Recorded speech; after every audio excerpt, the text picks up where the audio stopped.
Hebron Ministries.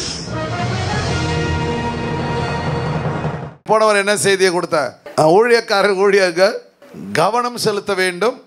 Attention, கவனம் செலுத்த வேண்டும். அட்டென்ஷன் சொல்கிறான் பாருங்க போலீஸ்.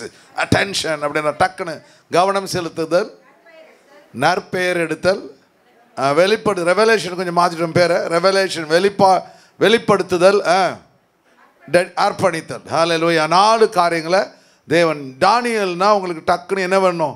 4 மிக முக்கியமான குவாலிட்டிஸ், கேரக்டர்ஸ் மைண்டில் வரணும். தானியேல் எப்படிப்பட்டவனாக இருந்தான்? அவன் தன்னுடைய வேலையில் கவனம் செலுத்துகிறவனாக இருந்தான். போன வாரங்களில் 2 காரியங்களை குறித்து பேசணும். இன்றைக்கு மீதி 2 காரியங்களை குறித்து 3வது காரியங்களை குறித்து நம்ம பேச போகிறோம். இன்றைக்கு 3வது காரியங்கள் 5ஆம் அதிகாரம் 15, 16 வாசிங்க. இப்பொழுதும் இந்த எழுத்தை வாசிக்கிறதற்கும் இதன் அர்த்தத்தை எனக்கு தெரியப்படுத்துறதுக்கும் சாஸ்திரிகளும் வாசிங்க. சாஸ்திரிகளும் ஜோசியரும் எனக்கு முன்பாக அழைத்து கொண்டு வரப்பட்டார்கள். ஆனாலும் இந்த வசனத்தின் அர்த்தத்தை வெளிப்படுத்த அவர்களால் கூடாமற் போயிற்று. இப்ப பெல்ஷாத்சார் என்ற ராஜா சொல்றான் அப்படின்னு சொல்லி அந்த அர்த்தத்தை வெளிப்படுத்த கூடாமற் போயிட்டு பொருளை வெளிப்படுத்தவும் கருகலானவைகளை தெரிவிக்கவும் கருகலானவைகளை தெரிவிக்கவும் உன்னாலே கூடும் என்று உன்னை குறித்து கேள்விப்பட்டேன். இப்பொழுதும் நீ இந்த எழுத்தை வாசிக்கவும் இதன் அர்த்தத்தை எனக்கு தெரிவிக்கவும் உன்னாலே கூடுமானால் நீ ரத்தாம்பரமும் கழுத்திலே பொற்சணிப்பும் தரிக்கப்பட்டு ராஜ்யத்தில் 3ஆம் அதிபதியாய் இருப்பாய் என்றான். நம்முடைய வேலையில் கவனமாக இருப்பதை ராஜா கவனிக்க வேண்டும். நம்முடைய வேலையில் நல்பேர் எடுக்கிறத உங்கள் பாஸ் கவனிக்க வேண்டும். அப்பொழுதுதான் கர்த்தர் தேவன் உங்களுக்கு முன்பாக உயர்ந்தவராய் காணப்படுவார். 4வது காரியம் அங்கே பார்க்கும்பொழுது தன்னை முழுமையாய் அர்ப்பணித்து விடுகிறார். ஹல்லேலூயா. தானியேல் புத்தகம் 5ஆம் அதிகாரம் 17ஆம் வசனத்தை வாசிங்க. அப்பொழுது தானியேல் ராஜ சமூகத்திலே பிரயுத்தரமாக உம்முடைய வெகுமானங்கள் உம்மிடத்திலே இருக்கட்டும். அவன் என்னென்ன சொல்றான்? உனக்கு நான் கழுத்தில் பெரிய தங்க நெக்லஸ் உனக்கு போடுவேன், பெரிய ராயல் ட்ரெஸ் உனக்கு போடுவேன், எல்லாத்தையும் நான் செய்வேன், நீ எல்லாருக்கும் முன்னாடி கனப்படுத்துக்கிறேன்னு சொல்கிறான். இவன் ரொம்ப ஹம்பிளாக சொல்கிறான், உங்களுடைய வெகுமானங்கள் உம்மிடத்துல இருக்கட்டும். உனக்கு நிறையா இருந்தால் வேற ஒன்று கூட இது மாதிரிலாம் சொல்லி என்ன மாற்ற முடியாது. நான் தேவனுடைய பிள்ளை, தேவனுக்காக அர்ப்பணிக்கப்பட்டவன். ஹல்லேலூயா. அப்போது பணமோ பொருளோ நம்மை ஒரு நாளும் அடிமைப்படுத்தக்கூடாது. தேவனுடைய பிள்ளைகளுக்கு விரோதமாக எது செஞ்சாலும் அவற்றை தேவனை மாத்திரமே. அப்போ சில டைமில் அவன் ஆண்டவர் செக் பண்ணுவார், டெஸ்ட் பண்ணுவார். உனக்கு பணத்தை கொடுப்பாரு, அநேக காரியங்களுக்கு ஒன்று காணிப்பார். அதில் விழுந்து போயிட்டுன்னா ஆண்டவர் ஒரு நாளும் உன்னை நம்ப மாட்டார். ஹல்லேலூயா. அதனால் நீங்கள் உண்மையாக இருந்து பாருங்கள், அதை பார்க்கலும் பெரிய காரியங்களை கர்த்தர் செய்வார். ஹல்லேலூயா. நேபுகாத்நேச்சர் எவ்வளோ செஞ்சுருப்பான். அதை அவன் தூக்கி போடுறதுனால தான் அடுத்த ராஜா கிட்ட வந்தான். 4 ராஜா கிட்ட என்ன பண்ணான்?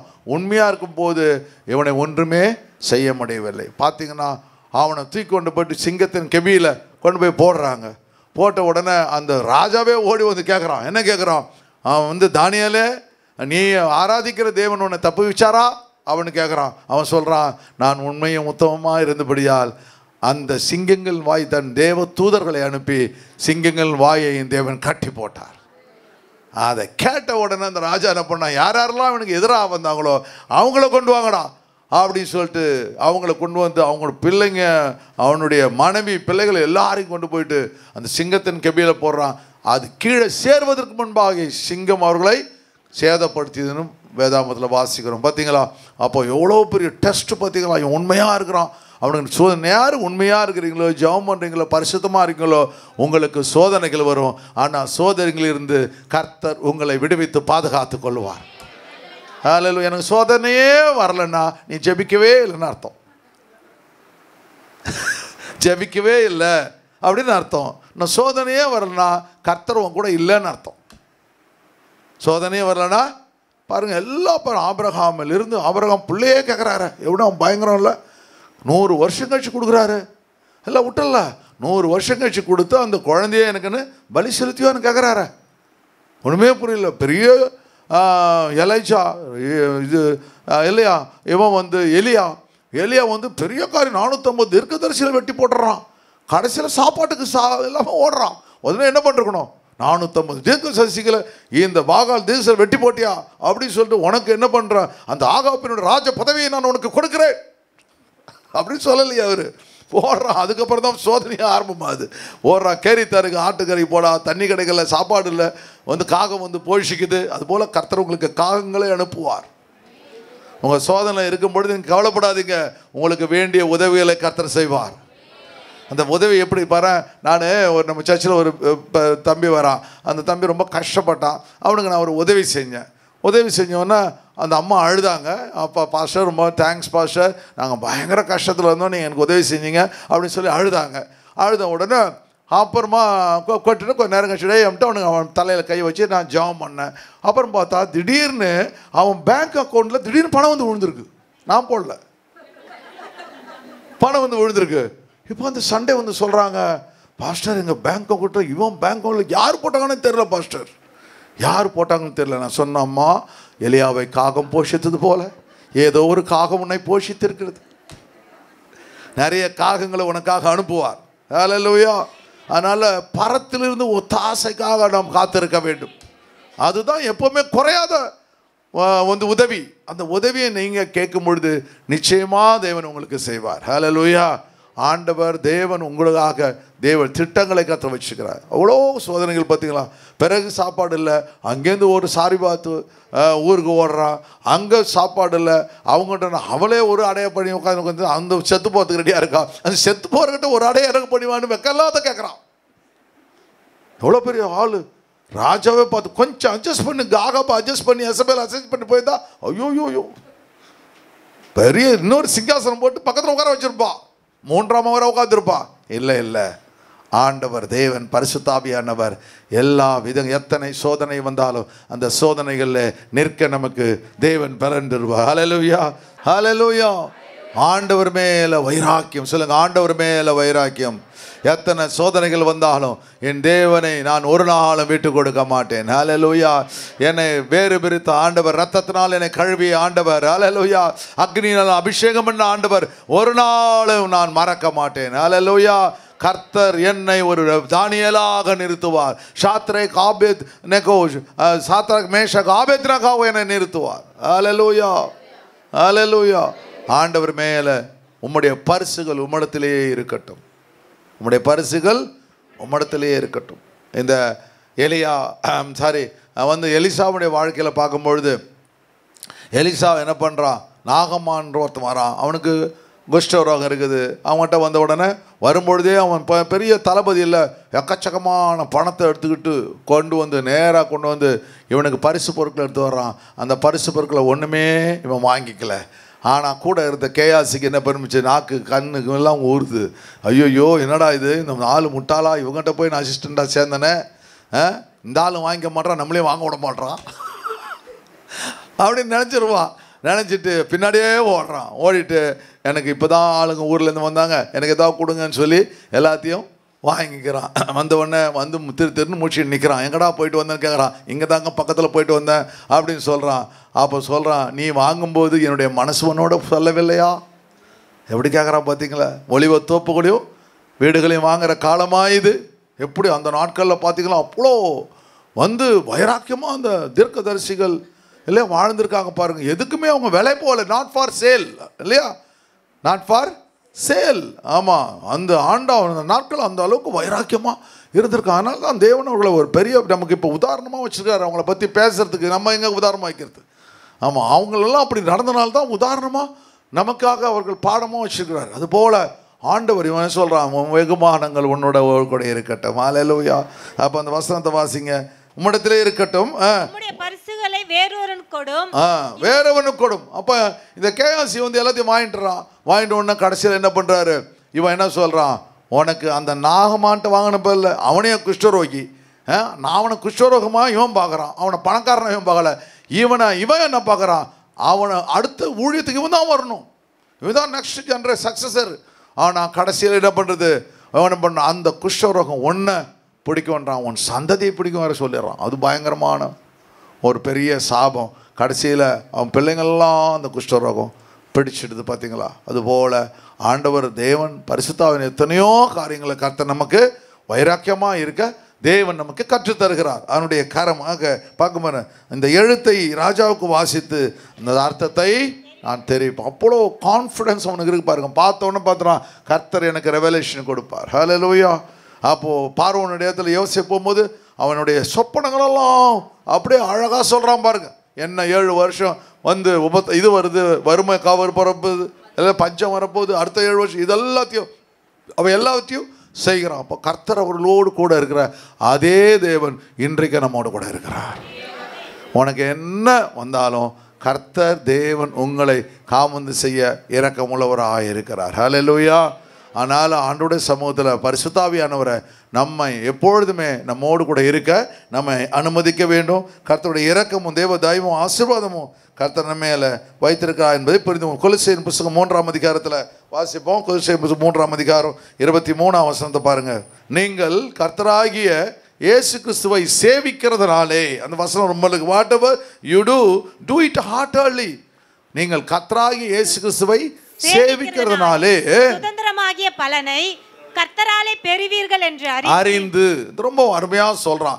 கொலோசியர் புத்தகத்தில் பவுல் எழுதும்போது ரொம்ப அழகாக எழுதுறான். என்ன சொல்கிறான்? நீங்கள் தேவனை சேவிக்கிறீங்க, ஆராதனைக்கு வரீங்க, சர்ச் அட்டன் பண்ணுறீங்க, ஊழியம் செய்கிறீங்க, எல்லாம் செய்கிறீங்க. நம்ம சர்ச்சில் நிறைய பேர் ஊழியம் செய்கிறாங்க. அவங்க நல்ல வேலையில் இருக்காங்க, கவர்மெண்ட் வேலையில் இருக்காங்க, அவங்கெல்லாம் ஊழியம் செய்கிறாங்க. அப்போ நீங்கள் என்ன நினச்சக்கூடாது, இவர் வந்து ஒன்றுமே வேலை செய்யலை, பூக்கடை வச்சுருக்காங்க, இட்லி கடை வச்சுருக்காங்க அப்படின்னு நினச்சக்கூடாது. இல்லையா? நிறைய பேர் நம்ம சர்ச்சில் நீங்கள் நினைக்கிறவங்க வந்து அவங்களாம் சொல்லிடுங்க பாஸ்டர், அதுக்கு அவங்களுக்கு மட்டும் மரியாதை கொடுத்துறேன்னு சொல்கிறீங்களா? அப்படிலாம் சொல்ல முடியாது. நிறைய பேர் கவர்மெண்ட்டில் நம்ம சர்ச்சில் ஊழியம் செய்கிற பிள்ளைங்கள்லாம் அவ்வளோ பேர் ஊழியம் செய்கிறீங்க. அவங்க நிறைய பேர் கவர்மெண்ட்டில் வேலை செய்கிறாங்க, நிறைய பேர் நல்ல ஹை பொசிஷனில் இருக்காங்க. அவங்கள பார்க்கும்பொழுது அப்போ ஆண்டவர் நாம் என்ன பண்ண முடியாது, நீ விசுவாசி இப்படி தான் இருக்கணும், வந்து நான் சொல்கிறதுக்கெல்லாம் நீ ஏற்று பேசக்கூடாது அப்படின்னு பேசணும். நாம் என்ன பண்ண வேண்டும்? அவங்கள மரியாதை செலுத்த வேண்டும். ஆண்டவர் தேவன் யார் யாரெல்லாம் சொல்கிறான், கிறிஸ்துவை சேவிக்கிறதுனாலே யாரெல்லாம் ஊழியம் செய்கிறீங்களோ சுதந்திரமாகிய பலனை கர்த்தரால் பெறுவீர்கள். ஹல்லேலூயா. தேவன் நமக்கு ஒரு பெரிய சுதந்திரத்தை வைத்திருக்கிறார். அதில் இன்ஹாரிட்டன்ஸ் சொல்லுவாங்க பாருங்க. சுதந்திரம் அப்படின்னா கர்த்தர் அவர்கள் அடுத்த சந்ததிக்கு தேவன் என்ன பண்ணுறார், அவர்களை ஒரு உதாரணமாக கர்த்தர் வைத்திருக்கிறார். வேதாமத்தில் வாசிக்கும் பொழுது எல்லாரை பற்றியும் அந்த ரோம இதில் பார்க்கும் பொழுது வந்து ஆண்டவர் ஒவ்வொரு பேரையும் அநேக இடங்களில் குறிப்பிடுறதை பார்க்க முடியுது பாருங்கள். அதுபோல் ஆண்டவருடைய சமூகத்தில் பரிசுத்தவனுடைய வல்லமை நம்ம மேலே இருக்க வேண்டும். சரி, 24ஆம் வசனம், எதை செய்தாலும் அதை மனுஷருக்கென்று செய்யாமல் கர்த்தருக்கென்றே மனப்பூர்வமாய் செய்யுங்கள். இதுதான் டெடிகேஷன். இந்த தானியேல் செய்கிற காரியம் என்னன்னா, மாம்ச இச்சைக்கு அவன் இடம் கொடுக்கல. அப்புறம் என்ன செய்கிறான், அவன் தேவனை சேவிக்கிறதுல அவன் உண்மையுள்ளவனா இருக்கிறான். அவனுக்கு தெரியுது ஒரு பெரிய பலனை தேவன் தரப்போகிறார். பிறகு என்ன செய்தாரான், எதை செய்தாலும் நான் மனுஷருக்கு செய்யலை, அந்த ராஜாவுக்கு செய்யலை, ராஜாங்கத்துக்கு செய்யலை, என் தேவனுக்கு செய்கிறேன். அல்லேலூயா. என் தேவன் என்னை பார்த்து கொண்டிருக்கிறார், என் தேவன் என்னை ஒவ்வொரு நாளும் கவனித்து கொண்டிருக்கிறார். இப்படி அவன் தனக்கு செய்யாமல் கர்த்தருக்கென்றே மனப்பூர்வமாய் செய்யுங்கள்.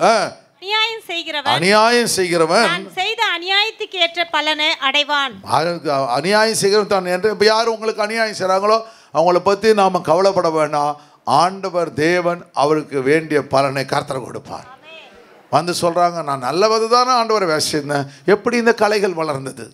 நல்லவது தானே விளைச்சேன், எப்படி கலை வந்தது அப்படின்னா, பிசாசு வந்து கலைகளை எதிர்த்து போட்டான். கவலைப்படாத, அது வளரட்டும். ஆனால் இந்த வந்து விதைத்த விதைகள் 30, 60, 100 ஆண்டவர் கோதுமை கனிகளை கர்த்தர் கொடுக்கிறார். ஆனால் வந்து கனிகள் இல்லாது வெறப்பா நிற்குது, வெறப்பா நிற்குது. அதுக்கு தெரியாது ஒரு நாள் அறுவடை வரப்போகுது, இது களஞ்சியத்துக்கு போகும்போது அது கட்டி நெருப்பில் போட போகிறது. அதுபோல் நமக்கு எதிராய் அநியாயம் செய்வர்களை தேவன் நமக்காக யுத்தம் பண்ணுவார். யுத்தம் கர்த்தருடையது. ஹல்லேலூயா. அவர் நமக்காக யுத்தம் செய்து நம்முடைய திட்டங்களை கர்த்தர் ஒவ்வொரு நாளும் நிறைவேற்ற வல்லமை உள்ளவராக இருக்கின்றார். அதனால் ஈவில் டூயர்ஸ்க்காக நம்ம ஒரு நாளும் கவலைப்படக்கூடாது. அநியாயப்பட்ட பலனை அடைவான், பட்சபாதமே இல்லை. நோ பார்ஷியாலிட்டின்னு சொல்கிறார் ஆண்டவர். பட்சபாதமே இல்லை, கரெக்டாக செய்வார். உங்களுக்கு எவ்வளோ கண்ணீர் சிந்தினீங்களோ, எவ்வளோ அதிகமாக ஊழியம் செஞ்சீங்களோ, எவ்வளோ அதிகமாக தேவனை சேவிச்சிங்களோ, கர்த்தர் உங்களுக்கு நிச்சயமா நன்மையை செய்வார். ஹல்லேலூயா. அந்த கடைசி நாட்களில் கர்த்தர் அதை காணும்படியாக கர்த்தர் செய்வார். ஹல்லேலூயா. எல்லாரும் நல்ல நம்முடைய சர்ச்சில் நிறைய ஆத்துமாதாயம் பண்ணுறீங்க. உங்களை கர்த்தர் ஆசீர்வதிப்பார். நிறைய மூப்பர்கள் நிறைய பேரை ஆண்டோடைய ஆலயத்துக்கு கொண்டு வந்திருக்காங்க. அதே போல் நீங்கள் அத்தனை பேரும் தேவனுக்கு தேவனை சேவிக்கிறது எப்படின்னா, அவருக்கு உண்மையாக இருக்கிறது அவருடைய ராஜ்யத்தை பலப்படுத்துவது. ஹல்லேலூயா. ஹல்லேலூயா. ஒரு வயல் இருக்குன்னா அந்த வயலில் இருக்க விதைகள் நல்லா விளைஞ்சு அதான அந்த எஜமானனுக்கு சந்தோஷமாக இருக்கும். அதுபோல் நம்ம பரலோக எஜமானுக்கு நம்ம எவ்வளோ வேணும் சந்தோஷமாக. இவன் இவ்வளோ உத்தமனாக இருந்தனால, தன்னை அர்ப்பணித்துக்கிறதுனால தேவன் இன்னும் அதிகமான தரிசனங்களை கர்த்தர் கொடுக்கின்றார். பெல்ஷத்தார் நாட்களில் கேப்ரியல் தூதனும் மிகாவேல் தூதனும் அவனிடத்துல வராங்க. வந்து சொல்கிறாங்க, அவர் அநேக காரியங்களை சொல்கிறாங்க, ராட்சியங்கள் கொடுத்து சொல்கிறாங்க. அப்போ அவங்க சொல்லும்பொழுது லயன்னா வந்து பாபிலோன ராட்சியம், பிறகு கரடி, பிறகு வந்து என்னது இது ஆட்டுக்கடா, இப்படி காரியங்களை காமிக்கும் பொழுது ஒவ்வொரு ராட்சியன்றான் அந்த சிம்பிள் அந்த ராஜ்யத்துக்கு கொடுக்கப்படுது பாருங்க. அவன் சொல்கிறான் பாருங்க, இதற்கு பிறகு இந்த பாபிலோன் ராஜ்யத்துக்கு பிறகு மேதியா பெர்ஷியா ராஜ்யங்கள் வரும். ஹல்லேலூயா. அதே போல மேதியா வருதா, தர்யூ வரானா, தர்யூவுக்கு அப்புறம் பெர்ஷியா. கரெக்டாக சைரஸ் வந்துடுறான். அப்போ 100 வயசு ஆகும். அதுக்கு அதோட 70 வயசில் அவங்கெல்லாம் ஆயிடுறாங்க. இப்போ 80-85 வயசில் எல்லாம் போகிறான். அதுக்கப்புறம் ஒரு 13-15 வருஷம் அவன் சைரஸ் கூட இருந்து என்ன பண்ணுறான். அவன் வந்து பாருங்கள், இந்த வசனம் ரொம்ப அழகாக இருக்கும். டேனியல் 6:28 பாருங்க. அந்த சைரஸ் நாட்களும் இருக்கிறான் பாருங்க. அவன் தரிவின் ராஜ்யபார காலத்திலும் தரிவின் ராஜ்யபார காலத்திலும் பெர்சியனாகிய கோரசுடைய ராஜ்யபார காலத்திலும் பெர்சியனாகிய மேதியா பெர்சியா ராஜ்யபார காலத்திலும் தானியேலின் காரியம் ஜெயமாய் இருந்தது. தானியேலின் காரியம் ஜெயமாய் இருந்தது. ராஜாக்கள் மாறுகிறார்கள், ஆனால் ஜெயத்தை தானியேலுக்கு கர்த்தர் கட்டளையிட. சொல்லுங்க, எத்தனை சூழ்நிலைகள் வந்தாலும், எத்தனை கொரோனா, எத்தனை பஞ்சங்கள் வந்தாலும், எந்த ராஜா மாறினாலும் கர்த்தர் என்னுடைய காரியத்தை ஜெயமாய் மாற்றுவார். சொல்லுங்க, ஜெயமாய் மாற்றுவார். நல்ல சத்தமா, ஜெயமாய் மாற்றுவார். ஹல்லேலூயா. ஜெய கர்த்தர் என்னோடு கூட செல்கிறார். ஹல்லேலூயா. நான் ஒரு நாளும் தோல்வி அடைவதில்லை. சொல்லுங்க, எல்லா தோல்வியை வெற்றியாய் மாற்றுவார். ஹல்லேலூயா. நம்மோடு கூட கர்த்தர் இருக்கிறார். ஹல்லேலூயா. அப்போ ஆண்டவர் எல்லாவற்றையும் அவனுக்கு பியூட்டிஃபுல்லாக காமிக்கிறார். யார் யார் வராங்க அடுத்தது, அதுக்கப்புறம் யார் வராங்க சொல்கிறார். பெர்ஷியாவுக்கு அடுத்தது அலெக்சாண்டர் த கிரேட், பெரிய கிங்டம் அது. அலெக்சாண்டருடைய அப்பா பேர் பிலிப். அவர் வந்து அசாசின் கொல்லப்படுறாரு. அவங்க சொல்கிறாங்க அலெக்சாண்டருடைய அம்மாவும் அலெக்சாண்டர் சேர்ந்து கொள்றாங்க இருக்காங்க. அது நமக்கு பிரச்சனை இல்லை, பாவம் யாரை கொண்டு போகிறாங்க, செத்து போயிட்டாங்க, அதனால் அது பிரச்சனை கிடையாது. ஆனால் கொல்லப்பட்டு அலெக்சாண்டர் த கிரேட் வரான். அலெக்சாண்டர் த கிரேட் வந்து அவன் என்ன பண்ணுறான், எல்லாவற்றின் தேசங்களை ஜெயிக்கின்றான். அவனுக்கு பிள்ளைகள் இல்லை. 4 தலகர்த்தர்கள் ஜெனரல்ஸ் இருக்காங்க. 4 செலுட்டஸ் என்ற ஒருத்தன் இருக்கிறான், ஆன்டிகஸ், டாலமி, அவன் வந்து ஈஜிப்து போயிடுறான், செலுக்கஸ், அலெக்சாண்டர் இந்த கிரேட்டு. அலெக்சாண்டருக்கு பிறகு இவங்கெல்லாம் வந்து ஜெனரல்ஸ் ஆகிடுறானுங்க, ஒவ்வொரு நாட்டை பிடிச்சிடுறானுங்க. ரோமர்கள் அதுக்கு பிறகு யார் வருகிறா, ரோமர்கள் வந்து ஜூலியஸ் சீசர். பெரிய ஸ்டோரி. உங்களுக்கு என்ன படிச்சுன்னு தெரில. நான் இதெல்லாம் ரொம்ப பயங்கரமாக காலேஜ் டேஸில் யூனிவர்சிட்டியில் படிக்கும்போது ரொம்ப அதிகமாக படிப்பேன். ரொம்ப டோட்டல் ரோமருடைய கம்ப்ளீட்டாக. அப்போ வந்து ஜூலியஸ் சீசர் வந்து என்ன பண்ணுறான், நேராக அவனுக்கு விரோதமாக அவனுடைய மருமகன் வந்து ஆட்சியை பிடிச்சிருவான். ஆட்சியை பிடிக்கும்போது இவன் என்ன பண்ணுறான், ஈஜிப்து போகும்பொழுது இந்த டாலமி தான் அங்கே இருப்பான். டாலமி என்ன பண்ணுவான், அவனுடைய மருமகனை தலையை வெட்டி அவனுக்கு எதிர்த்து போயிடுவான். எதிர்த்து பண்ண இவனை பிடிக்கிறதுக்கு வருவான். நீ வாடா, நான் வந்து ஜூலியஸ் சீசரை பிடிச்சி உன் கையில் கொடுக்குறேன்னு சொல்லி நேராக அங்கே போன உடனே அந்த டாலமி என்ன பண்ணுவான், இவனுடைய தலையை வெட்டி ஒரு பாக்ஸுக்குள்ளே வச்சு கொண்டு போய் கடைசியில் அவனுடைய பொண்ணு, ஒரே பொண்ணு, ஜூலியஸ் சீசருடைய பொண்ணு, அவனுடைய மருமகனை கொண்டு போட்டுருவான். பயங்கரமாக மார்க் ஆண்டனி அதுக்கப்புறம் வருவான். பெரிய ஸ்டோரி, பியூட்டிஃபுல் ரோமன் ஸ்டோரிஸ், ரொம்ப அருமையாக இருக்கும் அந்த கதைகள்லாம் பார்க்கும் பொழுது. அப்படி இந்த 4 பேரும் உலகத்தை அப்படியே பங்கு போட்டுக் கொள்கிறார்கள். உலகத்தை பிறகு ஆண்டவர் என்ன பண்ணுறாரு, இவனுடைய கான்ஸ்டன்டைன் கிங்குக்கு பிறகு எல்லாமே தேவனுடைய பிள்ளைகளாக, தேவனுடைய தேசங்களாய் எல்லாம் மாறிவிடுது. ரொம்ப சீக்கிரமாக பாருங்கள், என்ன பியூட்டிஃபுல், எவ்வளோ அழகாக ஆண்டவர் வந்து அலெக்சாண்டரை கொண்டு வந்து அந்த அலெக்சாண்டர் மூலம் உலகத்தை ஜெயிக்க வச்சு, அந்த ஜெயிக்க வச்ச பிறகு 4 ஜெனரல் கையில் உலகத்தை கொடுத்து, பிறகு அவர்களில் ஒரு கிங் யார்? Constantine king. அவனை ஆண்டவர் ஏற்றுற அவங்க அம்மா வந்து இயேசுவை ஏற்றுக்கிறாங்க. அந்த அம்மா மூலமா இவன் ஏற்றுக்கிறான். ஏற்றுக்கு பிறகு எல்லா நாடுகளும் தேவனுடைய கிறிஸ்தவ நாடுகளாய் மாறிவிடுகிறது. ஹல்லேலூயா. தேவன் எல்லாவற்றையும் கவனித்து கொண்டிருக்கிறான். இந்த தானியேல் தான் பழைய ஏற்பாட்டையும் புதிய ஏற்பாட்டையும் சொல்கிறான். பழைய ஏற்பாட்டை எத்தனை ராஜ்யங்கள் சொல்கிறான், புதிய ஏற்பாட்டில் ரோம ராஜ்யத்தை குறித்து சொல்கிறான். அந்த ரோம ராஜ்யத்தில் ஒரு கொம்பு எழும்பும், அது ஒன்றுமே செய்ய முடியாது. பிறகு 10 கொம்புகள் எழும்புன்னு சொல்கிறான். அதுதான் மேசியா வரப்போகிறாரு, ஆன்டி கிரைஸ்ட் வரப்போகிறான். எல்லாவற்றையும் இந்த தானியேலுக்கு தேவன் வெளிப்படுத்த. எவ்வளோ பெரிய ப்ராஃபட் பார்த்தீங்களா? உண்மையாக இருந்தனால, அவன் தன்னுடைய காரியத்தில் கவனம் செலுத்தினால, நல்ல பேர் எடுத்தனால, தேவனை வெளிப்படுத்தினால, தன் வாழ்க்கையை அர்ப்பணித்தினால தேசங்களை மாற்றுகிற அபிஷேகத்தை கர்த்தர் அவனுக்கு கொடுத்து விடுகிறார். ஹல்லேலூயா. ஆண்டவர் அதுபோல உங்களையும் என்னையும் தேவன் ஆஸ்வதிக்க வல்லமை உள்ளவராக இருக்கிறார்.